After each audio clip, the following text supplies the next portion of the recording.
Hi, friends, welcome to my channel learn.pk. Subscribe my channel to learn daily new things. कुछ employees के यहाँ पर name लिए हुए हैं, उनके डिपार्टमेंट्स यहाँ पे सिलेक्ट किए हुए हैं, उनकी सेल्स हमने यहाँ पर ली हुई है, सेल 2020 की और 2021 की।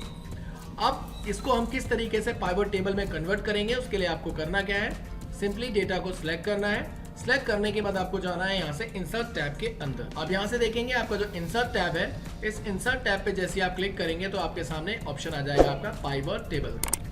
इस पाइवट टेबल पे जैसे ही आप क्लिक करेंगे, क्लिक करने के बाद आप देखेंगे हमारा ये जो डेटा है वो यहाँ पर सिलेक्ट हो जाएगा, ऑटोमेटिकली ये रेंज सिलेक्ट कर लेता है।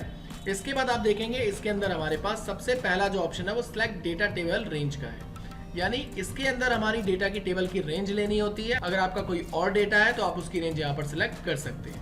बाय डिफॉल्ट ये उसे ऑटोमेटिकली सिलेक्ट कर लेता है। इसके बाद यहाँ पर आप देखेंगे आपके सामने दो ऑप्शन है। सबसे पहला ऑप्शन है आपका न्यू वर्कशीट और दूसरा ऑप्शन है आपका एग्जिटिंग वर्कशीट, यानी आप जो पाइवट टेबल चाह रहे हैं वो एक नई शीट पर चाह रहे हैं या एग्जिटिंग इसी वर्कशीट के ऊपर आप पाइवट टेबल चाह रहे हैं। यहाँ पर अगर आपको इसी शीट पर ये डेटा चाहिए तो आपको एग्जिटिंग पर क्लिक करके यहाँ पर आपको क्लिक करना होगा लोकेशन पे। लोकेशन पर क्लिक करने के बाद यहाँ से आपको उस जगह की रेंज लेनी होगी जहाँ पर आप इस टेबल को रिप्रेजेंट करना चाह रहे हैं। तो फिलहाल हम इसे एक नई वर्कशीट पर लेंगे। हम फिलहाल न्यू वर्कशीट पर क्लिक करेंगे और सिंपली इसे ओके कर देंगे। जैसे आप इसे ओके करेंगे आप देखेंगे आपके सामने कुछ इस तरीके का थीम रिप्रेजेंट होगा पाइवट टेबल का, जिसमें आप देखेंगे आपकी यहाँ पर फील्ड्स शो हो रही हैं। अब इसको किस तरीके से यूज किया जाता है मैं आपको वो क्लियर कर देता हूँ। इसके लिए हम चले जाते हैं वापस से अपनी उसी शीट पर। अब मान लीजिए यहाँ पर हमें ये देखना है कि हमारी फर्नीचर के अंदर टोटल कितनी सेल हुई है। यहाँ पर आप देखेंगे फर्नीचर यहाँ पर भी है और फर्नीचर यहाँ पर भी है। तो ये तो डेटा हमारे पास बहुत ही छोटा सा डेटा हमने लिया है आपको समझाने के लिए। कंपनीज का जो डेटा होता है वो बहुत ही बड़ा होता है, बहुत ही लार्ज होता है और उसमें से किसी डेटा को फाइंड करना बहुत ही मुश्किल का काम होता है। तो वो काम हमारा ये पाइवट टेबल बहुत आसानी से कर देता है। अभी आप इसका एग्जाम्पल देख लेंगे। तो यहाँ पर जैसे मान लीजिए मैंने आपसे कहा कि फर्नीचर के अंदर टोटल कितनी कितनी सेल्स हुई हैं वो हमें यहाँ पर रिप्रेजेंट कर दे। अगर मैं इसको फिल्टर लगाता हूँ, एनालाइज करता हूँ इसको, तो यहाँ पर वो डेटा रिप्रेजेंट तो कर देगा, लेकिन हमारी यहाँ पर कंडीशंस इतनी सारी होती हैं कि जिसके अकॉर्डिंग हम डेटा को फिल्टर नहीं कर पाते। इस वजह से हम फिल्टर का यहाँ पर हर बार यूज नहीं कर सकते। जैसे मान लीजिए कि हम ये चाहते हैं कि इलेक्ट्रॉनिक में कितने एम्प्लॉय काम करते हैं, कितने पर्सन्स काम करते हैं, उन्होंने कितनी कितनी सेल्स की है, मुझे सिर्फ वही रिकॉर्ड देखना है। तो अगर आप उस रिकॉर्ड को यहाँ पर फाइंड करेंगे तो उसे किस तरीके से बताएंगे आपको ये भी बहुत मुश्किल लग रहा होगा। इसी तरीके से मान लीजिए पार्टिकुलर पर्सन किस किस डिपार्टमेंट में काम करता है, उसने कितनी सेल की है आप मुझे वो बताइए, तो उसे भी निकालने के लिए आपको बहुत ज़्यादा परेशानी उठानी होगी। तो ये पाइवट टेबल हमारे पास एक ऐसा ऑप्शन है जिसकी मदद से हम ये सारे काम बहुत ईजिली तरीके से सॉल्व कर सकते हैं। तो चलिए मैं इसको आपको करके दिखाता हूँ। तो हम चले जाते हैं वापस अपने पाइवट टेबल वाले ऑप्शन पर। अब मान लीजिए हमें ये देखना है इस टेबल में से कि गारमेंट्स में टोटल कितनी कितनी सेल्स हुई है, मुझे आप वो बताइए। तो उसके लिए हम चले जाते हैं वापस से पाइवट टेबल के अंदर और यहाँ पर अपने डिपार्टमेंट को सिलेक्ट करते हैं और अब यहाँ पर सिलेक्ट कर लेते हैं हम लोग सेल्स 2020 को और 2021 को। अब आप यहाँ पर देखेंगे इलेक्ट्रॉनिक में जो हमारी टोटल सेल हुई है 2020 की वो सेल हुई है 62,279 रुपीज़ की। उसी तरीके से फर्नीचर की यहाँ पर आप देखेंगे 2020 की सेल दिखा रहा है। उसी तरीके से आप देखेंगे 2021 की भी यहाँ पर सेल रिप्रेजेंट कर रहा है। तो इस तरीके से आप अपने डेटा को समराइज कर सकते हैं। आप बड़े से बड़े डेटा को आप इस तरीके से समराइज कर सकते हैं। अब यहाँ से मान लीजिए अगर हमने 2020 का नहीं देखना, हमें 2021 का देखना है, तो यहाँ से हम 2020 का टिक मार्क्स यहाँ से हटा देंगे।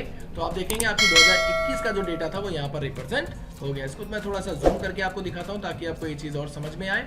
यहाँ देखिए इलेक्ट्रॉनिक में टोटल सेल, फर्नीचर में टोटल सेल और गारमेंट्स में टोटल सेल, और साथ के साथ आप यहाँ पर देखेंगे इसका ग्रैंड टोटल भी ये आपको बता रहा है। तो ये बहुत ही बेनिफिशियल ऑप्शन है। इसके अलावा अगर आप यहाँ पर सिर्फ यही चाहते हैं कि भाई सिर्फ इलेक्ट्रॉनिक का ही आपके सामने डिपार्टमेंट शो हो और उसी का आपको टोटल सेल 2020 और 2021 की शो हो, तो वो किस तरीके से आप कर सकते हैं उसके लिए आप देखेंगे यहाँ पर आपके सामने फिल्टर का एक बटन है। इस फिल्टर पर क्लिक करने के बाद यहाँ पर सिलेक्ट ऑल हटा दीजिए और यहाँ पर आपको जिस भी डिपार्टमेंट का देखना है उस डिपार्टमेंट को सिलेक्ट कर लीजिए और यहाँ पर सिंपली इसे ओके कर दीजिए। इसके बाद आप देखेंगे आपके सामने सिर्फ और सिर्फ इलेक्ट्रॉनिक डिपार्टमेंट का ही डेटा आपके सामने शो अप हो रहा है, साथ के साथ उसका ग्रैंड टोटल यहाँ पर आपको दिखा रहा है। अगर आप 2020 का देखना चाहते हैं तो आप टिक मारिए, 2020 का भी आपका डेटा और ग्रैंड टोटल आपके सामने रिप्रेजेंट इसने कर दिया है। तो चलिए इसको कुछ और तरीके से हम लोग देखते हैं और तरीके से ट्राई करते हैं कि ये और किस तरीके से यूज किया जा सकता है। मान लीजिए अब हम ये जानना चाहते हैं कि कौन से डिपार्टमेंट में कौन एम्प्लॉय काम करता है, तो ये किस तरीके से आप निकालेंगे। तो इसके लिए हम सिलेक्ट करेंगे सबसे पहले डिपार्टमेंट वाले ऑप्शन को। तो यहाँ पर आप देखेंगे डिपार्टमेंट में अभी हमारे सामने सिर्फ इलेक्ट्रॉनिक आ रहा है। क्योंकि हमने यहाँ पर फिल्टर लगा रखा है। इसको हम यहाँ से क्लियर कर देते हैं फिल्टर को, तो आप देखेंगे हमारे सभी डिपार्टमेंट्स यहाँ पर शो अप हो चुके हैं। उसके बाद हम जैसे ही नेम ऑफ पर्सन पर यहाँ पर क्लिक करेंगे तो आप देखेंगे हमारे जो भी डिपार्टमेंट्स हैं उसके अंदर कौन कौन काम करता है उसकी लिस्ट यहाँ पर आपके सामने रिप्रेजेंट हो गई है, जिसके अंदर आप देखेंगे इलेक्ट्रॉनिक के अंदर जगदीप है, कमल है, मदन है, सावन है, ये हमारे इलेक्ट्रॉनिक डिपार्टमेंट के पर्सन्स हैं। इसके बाद बात करें अगर हम फर्नीचर की तो यहाँ पर आप देखेंगे फर्नीचर में हमारा आदित्य है, परवीन है, प्रदीप है, सुनील है, तो ये सभी एम्प्लॉइज जो है हमारे वो फर्नीचर के एम्प्लॉइज हैं। और उसके बाद अगर हम बात करें गारमेंट्स की तो गारमेंट्स में आप देखेंगे अमन, दीपक और मोहन आपके सामने रिप्रेजेंट हो रहे हैं। इसके अलावा अगर आप चाहते हैं कि किस पर्सन ने कितनी कितनी सेल की है, आप उसे देखना चाहते हैं तो यहाँ पर सेल पर क्लिक कर दीजिए। जैसे मैं सेल 2020 पर क्लिक करूंगा तो आप देखेंगे यहाँ पर आपका जगदीप की टोटल सेल यहाँ पर दिखा दी उसने 17,490 रुपीज। ऐसे ही कमल की इसने टोटल सेल दिखा दी आपको 15,469 रुपीज। उसी तरीके से मदन की इसने सेल दिखा दी 16,323 रुपीज। उसी तरीके से सावन की इसने सेल दिखा दी 12,997 रुपीज। तो इस तरीके से आप हर एक एम्प्लॉय का अपना डेटा चेक कर सकते हैं। इसके अलावा अगर आप 2020 के अलावा 2021 का देखना चाहते हैं कि भाई किस एम्प्लॉय ने 2021 के अंदर कितनी कितनी सेल की है, तो उस पर भी आप जैसे चेक मार्क्स करेंगे, टिक करेंगे, तो आप देखेंगे आपका ये डेटा भी यहाँ पर एनालाइज हो जाएगा। तो इस तरीके से आप अपने डेटा को एनालाइज कर सकते हैं पाइवट टेबल के अंदर। और इसके बाद अगर आप ये देखना चाहते हैं कि भाई आपका कौन सा एम्प्लॉय किस डिपार्टमेंट में काम करता है, तो इसके लिए हम सभी चेक मार्क्स को यहाँ से हटा देते हैं। एक तरीका और मैं आपको बता देता हूँ। इस तरीके से आप कई तरीकों से इसे देख सकते हैं। पाइवट टेबल कई तरीकों से आप इसे अपने हिसाब से एनालाइज कर सकते हैं, अपने हिसाब से आप इसे समराइज कर सकते हैं। तो यहाँ पर आपको करना क्या होगा, मैंने आपसे कहा कि कौन सा एम्प्लॉय कौन से डिपार्टमेंट में काम करता है। अगर आपको ये देखना है तो इसके लिए आपको करना क्या है, सिंपली नेम ऑफ पर्सन पर क्लिक करना है। यानी नेम ऑफ पर्सन हमारा जो भी है, नेम ऑफ एम्प्लॉय जो भी है, हम उस पर क्लिक करेंगे तो आप देखेंगे हमारे जो भी एम्प्लॉयज थे वो यहाँ पर रिप्रेजेंट हो चुके हैं। इसके बाद आपको ये देखना है कि भाई वो कौन से डिपार्टमेंट में काम करता है, तो आपको सिंपली डिपार्टमेंट को सिलेक्ट कर लेना है। जैसे आप डिपार्टमेंट को सिलेक्ट करेंगे तो आप देखेंगे आपका जो पर्सन है वो कौन से डिपार्टमेंट में काम करता है, यहाँ पर आपकी उसकी लिस्ट यहाँ पर रिप्रेजेंट हो चुकी है। इसके अलावा अगर आप सेल देखना चाहते हैं 2020 की, तो यहाँ पर आप देख सकते हैं आदित्य की टोटल सेल आपकी यहाँ रिप्रेजेंट हो गई है। उसी तरीके से 2020 की अगर आप देखना चाहते हैं, इसी तरीके से अगर आप 2021 की सेल देखना चाहते हैं तो 2021 की भी आप सेल देख सकते हैं कि आदित्य ने फर्नीचर के अंदर टोटल जो सेल की है वो 19,280 रुपए की है। अमन ने टोटल जो गारमेंट्स के अंदर सेल की है वो 15,307 रुपए सेल की है। इसी तरीके से आपका पूरा का पूरा डेटा यहाँ पर समराइज हो जाता है। इसी तरीके से आप अपने डेटा को एनालाइज कर सकते हैं।